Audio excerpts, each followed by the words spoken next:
ਵਗਣਾ? Oh, sometimes it takes a second. हरे रंग बरसे भीगे चुनर वाली रंग बरसे। ਤੁਹਾਨੂੰ ਸਾਰਿਆਂ ਨੂੰ ਮੇਰੇ ਵੱਲੋਂ ਹੋਲੀ ਦੀਆਂ ਲੱਖ ਲੱਖ ਮੁਬਾਰਕਾਂ। ਆਪਸ ਵਿੱਚ ਭਾਈਚਾਰਕ ਸਾਂਝ ਬਣਾਈ ਰੱਖੋ। ਰੁਕ ਲੈ ਇੱਕ ਮਿੰਟ ਮਗਰ ਅੱਗੇ ਹੋਲੀ ਖੇਡਣ ਦਾ ਚਾਅ ਸੀ, 2 ਸਾਲ ਬਠਿੰਡੇ ਵੀ ਜਾਂਦੇ ਰਹੇ ਆ। ਅਬ ਤਾਂ ਹੋਲੀ ਨਹੀਂ ਰਹੀ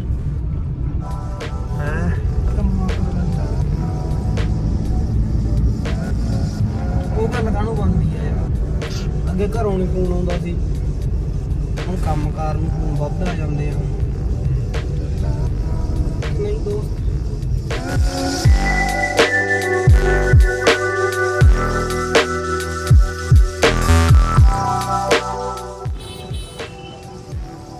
ਜਲਦੀ ਚੈਨਲ ਨੂੰ ਕਰੋ ਸਬਸਕ੍ਰਾਈਬ। ਜੇ ਵੀਡੀਓ ਵਧੀਆ ਲੱਗਦੀ ਹੈ ਲਾਈਕ ਐਂਡ ਸ਼ੇਅਰ ਕਰਨਾ ਨਾ ਭੁੱਲੋ।